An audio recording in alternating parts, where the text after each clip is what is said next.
Je crois que je ressens de la haine pour ceux qui veulent la Snyder Cut.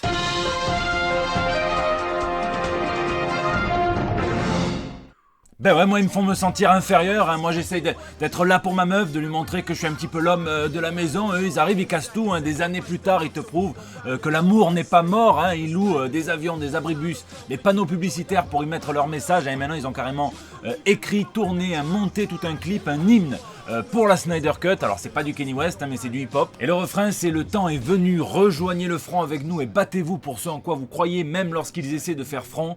Zach a assez sacrifié pour que l'on parte en émeute, à moins qu'ils ne sortent la Snyder Cut. Yeah, Snyder Cut. C'est des romantiques les types, putain. Bon, retour de la Comic Con, hein, c'était complètement fou, hein. Je crois qu'on peut dire clairement que c'était une grosse réussite sur tous les plans, mais surtout au niveau comics. Et ça on peut remercier, enfin moi je remercie en tout cas Jérémy Briam, hein, qui a largement contribué, ainsi que tous les éditeurs. Panini Comics, hein, qui m'ont fait confiance pour animer les panels, mais il y a aussi Urban Comics, il y a aussi iComics, Jean-Bras Sullivan, il y a aussi Bliss, il y a aussi Kinaï, que j'ai pas eu le temps d'aller voir. Glénat Comics, hein, qui a invité Bruno Bessadi. Voilà, ils ont tous joué le jeu pour mener des artistes, du talent, des créateurs. Pendant les panels, les conférences, les salles étaient bien pleines, même quand c'était que du comics, et ça, c'est clairement une réussite. D'ailleurs, mon poteau Damien, que j'embrasse et qui m'a filmé pendant tout le week-end, qui m'a supporté, eh bien avec lui, on va vous sortir un espèce de vlog ce week-end, hein, pour que vous puissiez vivre par procuration si vous n'étiez pas là et vous replonger dans l'ambiance si vous y étiez. En tout cas, merci pour l'amour que vous m'avez fait ressentir, hein, pendant ces 3 jours. Je suis extrêmement chanceux et donc boosté à mort, hein, ici votre fidèle commis des comics. Vous êtes dans l'émission qui fait le tour de l'actu de l'industrie du comic book et de ses dérivés. C'est le 216e JT Comics et tout de suite on passe aux news de la semaine.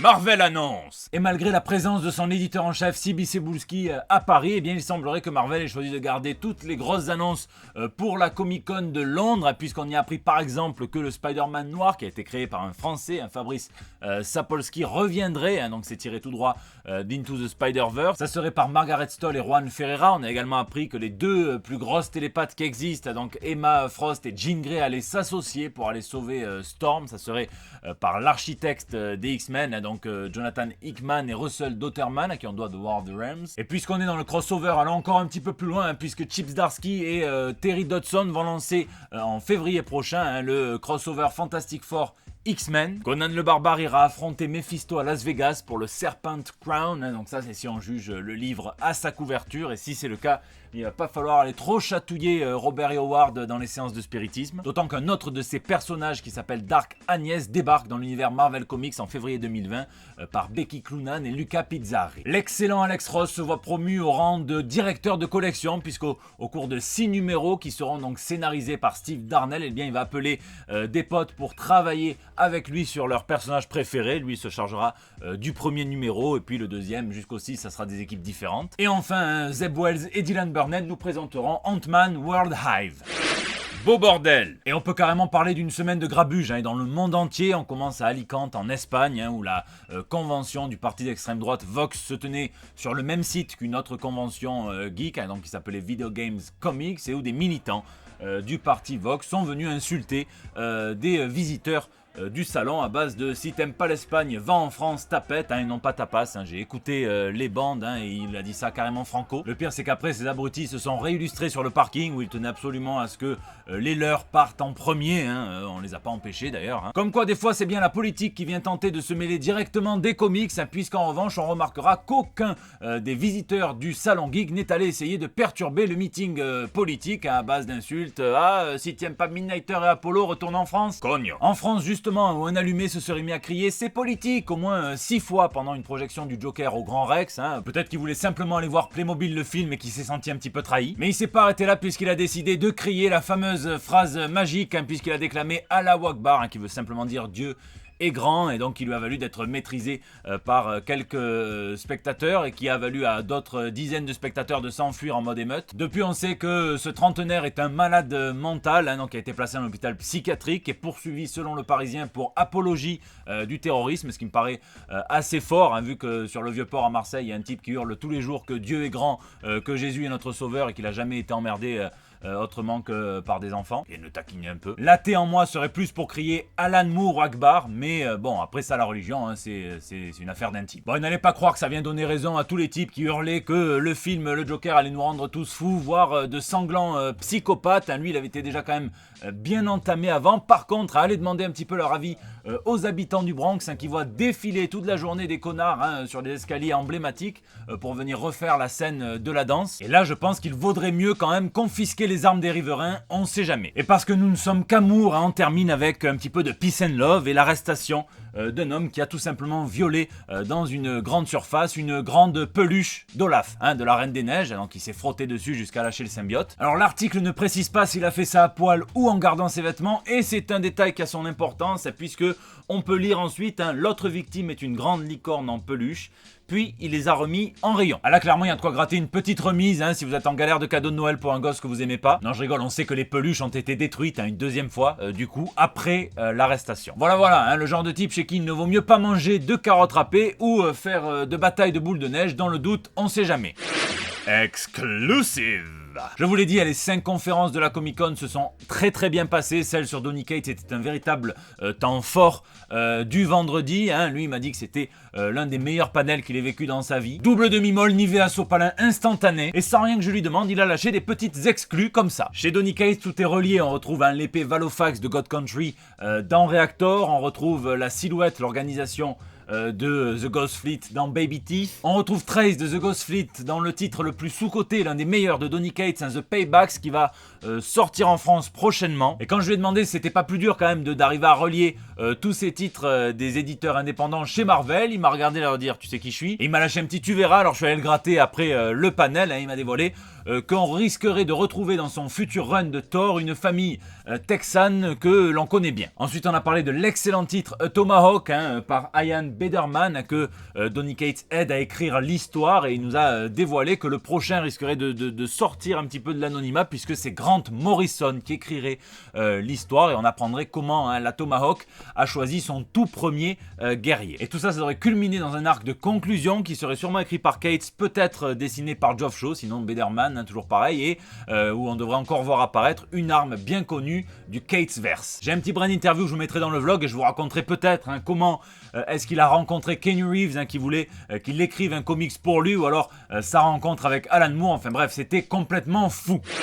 Garth à toi. Le site Comic Book Resource a interviewé Garth Ennis, donc l'auteur de Preacher, de The Boys, l'un des meilleurs runs qui existent sur le Punisher, mais aussi de Red Rover Charlie et de Caliban, hein, qui sont disponibles en précommande. Donc il y a une campagne de financement participatif sur Ulule de chez Comics Initiative, et j'aurai l'honneur d'ailleurs, et je les remercie, de signer la préface de Caliban. Quand on lui demande ce qu'il apprécie tant dans le personnage de Butcher, hein, son perso préféré sur lequel se concentraient 90% des modifications des scripts de la série The Boys, hein, qu'il relisait à chaque fois, il dit « J'aime son accent et son sens de l'humour, mais plus important encore, il répond à l'un de mes soupçons permanents à propos du monde, que les gens bien ne servent à rien, et que lorsque les vrais problèmes se présentent, il faut un méchant pour sauver la situation. » Il dit également que s'il devait revisiter The Boys, hein, il choisirait d'y inclure la montée des réseaux sociaux, hein, qui rend les choses à 90% pire, hein, ça vous laisse imaginer le bordel que ça serait. Et lorsqu'on lui demande ce qui le pousse à revenir au personnage de Frank Castle, hein, puisqu'il va faire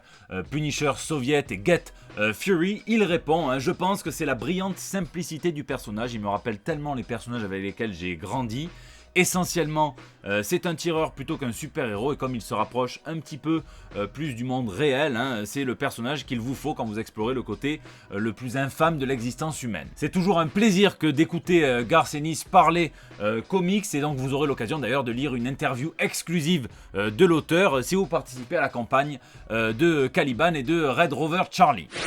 Batpoint. Plein de petites Bat News à picorer. On commence avec Sean Gordon Murphy qui a déclaré que les ventes de tout l'univers White Knight lui avaient permis de planter son drapeau chez DC. En gros, c'est un petit peu le patron. Il a également déclaré qu'en réalité, son second opus, A Curse of the White Knight, ferait non pas 8 épisodes mais 9, puisqu'il y inclut vraiment le one-shot de 44 pages, hein, sur Victor et Nora Freeze. On verra comment Urban choisit de le publier. Et depuis qu'il travaille sur Batman, il déclare avoir appris 3 choses. La première, c'est que les gens adorent le cul de Nightwing, donc que ce soit les femmes ou les les hommes. La deuxième, c'est que les gens adorent Jason Todd, Red Hood. Et la troisième, c'est qu'il y a beaucoup d'amour aussi pour Batgirl. On a appris le report de la future série Batman Catwoman par Tom King, qu'on a offert à l'auteur en gros, parce qu'on avait un petit peu débarqué du titre principal. L'auteur se justifie en disant qu'ils ont décidé de faire les choses en grand, notamment en faisant intervenir plusieurs artistes pour dessiner plusieurs portions de l'histoire, un petit peu comme dans Heroes in Crisis. On sait qu'il ambitionnait de redéfinir le personnage de Batman pour des générations à venir, et là, il déclare qu'il compte faire avec son Batman Catwoman une redéfinition du personnage un petit peu de la même manière que Frank Miller l'a fait avec son Dark Knight Returns. Rien que ça. Donc il a tout simplement besoin de plus de temps. Tiens, vous vous souvenez d'Alfred qui rêvait de voir Batman à Florence? Eh bien, c'est chose faite et on va pas avoir besoin de Christopher Nolan puisque DC conclut un partenariat avec le cultissime éditeur italien Sergio Bonelli, et notre détective va en croiser un autre, il va croiser Dylan Dog, le détective de l'occulte un petit peu, qui est quand même beaucoup moins cool que Hellboy, mais tout aussi mythique pour toute une génération d'Italiens. C'est écrit par Roberto Recchioni, dessiné par Gigi Cavenago et Werther d'Heredera, et ils vont même faire une variante cover où le Joker va croiser la route du docteur Xabaras du même univers. Et enfin, je voulais qu'on discute des propos sans filtre du scénariste Tony Isabella, donc le créateur de Black Lightning, qui dit sur Facebook: un conseil, ne me demandez surtout pas de rejoindre des groupes ou de visiter des pages qui ont Batman dans leur titre. C'était mon héros de comics préféré, maintenant je le considère comme l'un des plus toxiques de l'univers DC Comics et celui qui en signera la perte. DC blesse leurs autres personnages en faisant de Batman le centre de leur univers. Il a également fait savoir qu'il était furieux quand DC avait choisi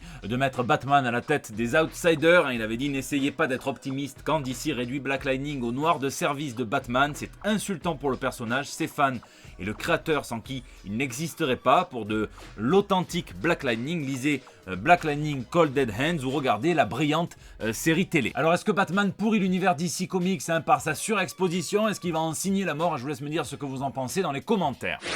Lisez, cette semaine j'ai lu le dernier Deluxe du Punisher sorti chez Panini. Alors c'est le premier Deluxe en fait du Punisher Max où c'est plus Garcenis, il a passé le relais à Greg Hurwitz donc pour le premier arc, qui est pas mal. Alors forcément c'est pas du Garcenis, mais il s'en sort bien puisque Hurwitz il décide d'essayer d'explorer l'aspect humain du Punisher, ce qu'il en reste. Mais le deuxième arc de Dwayne Swerzinski est excellent, ils l'ont appelé 6 heures à vivre, moi j'aurais traduit par 6 heures à tuer.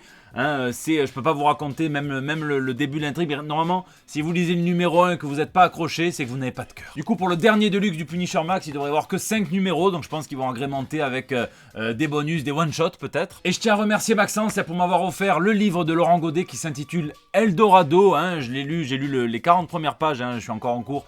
Dans le train en essayant de retenir mes larmes parce que ça parle de familles qui payent pour passer d'un pays à un autre et donc qui donnent absolument tout leur argent, qui se font dépouiller, et c'est pas dénué de sens de le présenter juste après le Punisher. C'est un petit peu plus subtil, mais bon, je ne dis pas pourquoi, mais en tout cas si vous êtes bien accroché et que vous avez envie de lire un très bon livre, eh bien celui-là commence très bien. Bon, maintenant je me tourne vers le Euro Festival à Marseille le 9 et le 10 novembre où j'aurai l'occasion d'avoir mon petit espace, le coin du commis, et j'ai pu inviter des potes. J'ai invité Fred Pham Trong, donc qui est le dessinateur de Boulevard des Monstres avec Paul Jenkins. J'ai invité Siegfried Wurtz, qui est l'auteur de Qui est le Chevalier Noir, c'est chez Third Edition. Il y aura évidemment mes homeboys, donc Yann Valani et Bruno Bessadi. Il y aura donc des ateliers de dessin, il y aura un quiz, il y aura une conférence dessinée sur Batman.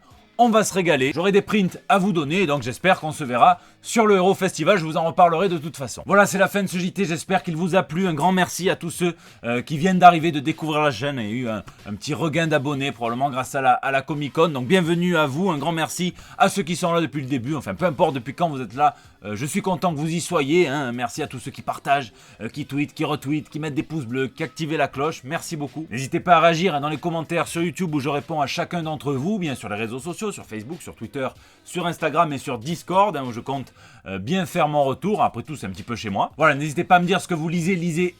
Moi, je vous donne rendez-vous ce week-end pour un petit vlog et la semaine prochaine pour des nouvelles toutes fraîches. Pour la Saint-Valentin, ne lui offre pas des fleurs, ne l'amène pas dans un resto cher. Pour qu'il n'y ait que toi qu'elle ziote, offre-lui donc une Snyder Cut.